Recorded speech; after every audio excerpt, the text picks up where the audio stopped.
And it's the world that's grown up around us here today. It's what's created this failure. And it is a world, I have to say, that is not controlled by any governments. It's controlled by big corporations. I think the realization that we all have to come to today is that we truly are in a new world, geopolitically speaking. Back a couple of hundred years ago, the geopolitics of the world was controlled pretty much by religious organizations. And then along came the powerful countries. Some were democracies, republics, and some were totalitarian, but they called the shots. But today we've moved into a new era, and it's the big corporations that are calling the shots. Let's face it, no major politician, with all due respect, gets elected in the United States or any of the other world so-called democracies without corporate support. Obama's proven this to us. And even if a politician were to get elected without any corporate support, he or she would still have to deal with today 35,000 corporate lobbyists in Washington, D.C. alone. The corporations own the mainstream media all over the world. They truly are in control. So during most of my lifetime, we could look at the globe. The world is this big globe with roughly 200 countries, of which a few had a lot of power: the Soviet Union, the United Kingdom, the United States at various times. But today we might better look at this planet as this big globe still with roughly 200 countries. But the real power base now could be better envisioned as these huge clouds drifting around the globe, the big corporations. They know no national boundaries. They don't follow any specific sets of laws. They strike partnerships and deals with the Chinese and the Taiwanese and the Tibetans, with the Pakistanis and the Indians, with the Palestinians and the Israelis. They don't care. They're calling the shots. They're running the show. We are in a new world, and most of us haven't gotten it. I talk a lot about this at MBA programs. I speak at Wharton and Stanford and many other MBA programs. I speak to corporate organizations. I'm headed to Istanbul next week to speak at a huge conference there of CEOs of big trading companies. It's amazing to me that these people are inviting me to talk to them. But I think the smart ones are getting it. You know, we were at a time, hi. Oh, it's not a gun, thank you. That's another story. Where was I?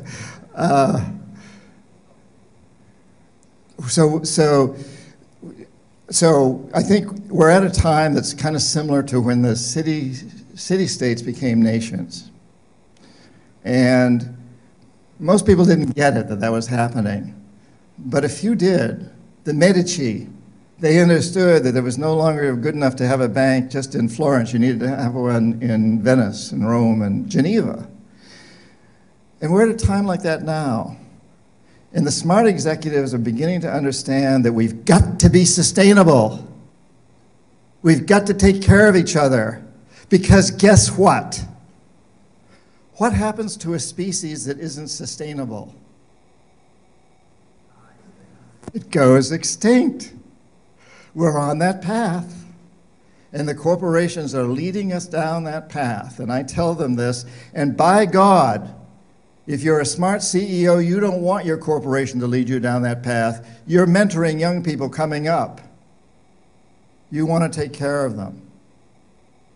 So I think the good news here is, and I want to get back for just a moment before I tell you the good news, about this corruption side of things. And when I saw the corruption, I worked in Egypt. God, I never saw such corruption as I discovered in Egypt. You know, I could tell you stories after stories, but one is I'm trying to raise all this money for Egypt to build. Well, this particular one was in Alexandria. We were going to do the water and sewage system, build a new water and sewage system for Alexandria, which actually was kind of nice. It actually would reach the people. And so to get the money, we had to do these forecasts of how the city of Alexandria was going to grow population-wise, how much, how many people were part of the city they were going to go to. And there's a census bureau, one government agency, you know, but I found that, and I was working for another government agency, I can't remember which one, I think planning, but, you know, they wouldn't cooperate with each other, and you had to make these huge payoffs somehow to the guy over here who had all the census data so that he could help the guy over here who wanted us to build these things. And of course, I couldn't make the payoffs because it was highly illegal. I never did anything illegal. I didn't, which is shocking. But I could hire someone and pay him a lot of money, an Egyptian at a high up level, and we all knew what he was doing, but nobody asked and he didn't tell us. But so this sort of thing goes on and on and on. And what I think is appalling in a way is how we in the United States just sort of sit back and we say, oh yeah, the problem with Africa, the problem with the Middle East, the problem with Latin America is corruption. Yes, but who's doing the corrupting? And I think we also forget that, in my opinion, we are the most corrupt country in the world. And I can get some debate on this, I'm sure. But the system that we have today, with the revolving doors, with the fact that someone can come out of being a chief executive officer in an oil company and then be in charge of the organization in Washington that supervises oil companies, and then go back into being chief executive officer of an oil company afterwards, that's corruption at the extreme. It's subtle, but it's corruption. It's a system that just is doomed to create more and more money for that famous 1%. It's a terrible system, and we know we need to fix it. In a system where we know that politicians have to receive tremendous amounts of money from corporations or they're not going to make it. In the Supreme Court passing Citizens United, you know, I'm involved in a movement to try to create the 28th Amendment to change that. But so this corruption thing is so endemic around the world today, and in my opinion, it's very strongly driven by the corporations. So the corporations are taking control of so much of this. But the good news is, we are the corporations. You and I, we work for the corporations. We buy from the corporations. The corporations only exist and thrive because we support them. The marketplace is a democracy if we choose to make it one. Every time you buy something or choose not to, you're casting a vote. And I happen to think it's just as important as, or perhaps more important than, the vote you cast every 2 years or 4 years in a voting poll. And you do it every day or very frequently. It's an incredibly important tool. It's a vote, but you also have to express it. So for example, I happen to love Nike's products, but I won't buy them, because I've seen the sweatshops in Indonesia where slaves work for Nike. So I don't buy Nike products. And I used to be a consultant to Nike. And so I send Nike, I know the people there, but you don't need to know them. You can send an email. Somebody mentioned earlier today the importance of that.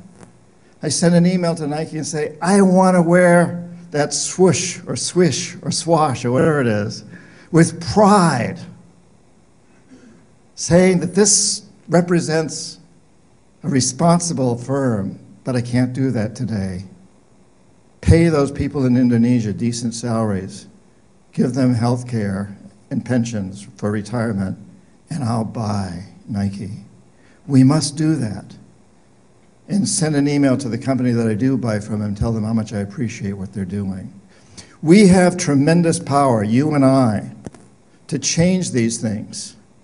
We know what's going on in the Middle East today. I can only imagine the behind-the-scenes shenanigans of economic hitmen and jackals that's happening in Egypt right now, and of course in Syria and Tunisia, all of those countries. I can only begin to imagine. We know what's going on, and it's being corporate-driven more than anything else. The U.S. government, the State Department, the CIA are essentially tools of big corporations. I've been to a lot of U.S. embassies, and I know if I walk in that door as John Perkins, U.S. citizen, I'm hardly going to get the time of day. If I lost my passport, they'll help me get a new one. But if I go in as John Perkins, CEO of a corporation or top consultant to some big corporation, I get to see the ambassador. It's a fact. The corporations are driving this, but you and I drive the corporations. So here we are at this remarkable time in history. And I think it's important for us to really get these facts down and to understand the system that we're living in today, because it is what's impacting the Middle East and all the rest of the world. And we have the power over it. As we think about the Middle East, let's look back to when I was in college and there was apartheid in South Africa. And we boycotted the corporations that supported it. Apartheid ended. I went to business school in Boston and I couldn't walk beside the Charles River. It was too stinking with pollution. And rivers in Ohio were on fire with pollution. We forced corporations to clean them up. We forced corporations to open their doors wider to women and minorities, and more recently to get trans fats pretty much out of foods and antibiotics out of chickens. We've had a lot of success with these corporations. Today, we've got to take a big step forward. And what we need to realize is this is not a conspiracy theory at all. These corporations, most of the leaders don't even know each other. What I call the corporatocracy, the heads of the big corporations are calling the shots. But it's not a conspiracy, but they're all driven by one single goal: maximize profits regardless of the social and environmental costs. Not the goal I was taught in the late 60s when I went to business school. I was told a good CEO makes good rates of return for his investors, but he also takes good care of his employees, gives them health care and retirement pensions. They did that back then. And takes good care of his customers and his suppliers, and is a good community citizen, enjoys paying taxes. Imagine. During World War II, our corporations paid about 52% of the US tax base. Last year it was about 7%. GE made huge profits and got something like a $2.5 billion rebate, paid no taxes. Exxon also. Disgusting, and you wouldn't think these corporations would want to do that now. That's not what I was taught in business school, but in the 70s, along comes Milton Friedman, the Chicago School of Economics, and says none of that's important. The only thing a corporation must do is maximize profits. It changed everything. Every corporation's bought into this. We need to turn that around. We need to tell these corporations, hey, listen, we want you to get a good rate of return on your for your investors, because that's the only way you're going to get investors. I'm a capitalist. But do it only within the context of creating a world Grant, my grandson, is going to want to grow up in. Let those be the parameters. Let us speak out to these corporations and say, make your profits and be good public servants. Create a sustainable, just, peaceful world, and one that's thriving for all sentient beings on this planet. Make your profit, but within that context. And I'll tell you what, this country, my country, your country, has precedent for this. For the first 100 years, the United States was a nation.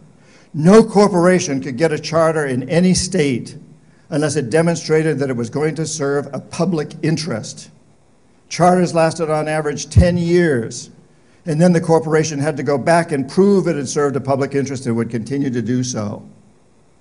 That all ended in the late 1800s when the Supreme Court decided that corporations had the rights but not the responsibilities of individuals. It's gotten worse ever since. That Citizens United case is one case in point. I think we need to go back to that value system that says corporations are here not to serve that 1%, but to serve us, to serve a public interest. I can't see any reason why that shouldn't be the case. And it isn't just the public interest of the United States, because we all know now we're living on this space station. It's got to serve the public interest of every sentient being on this planet.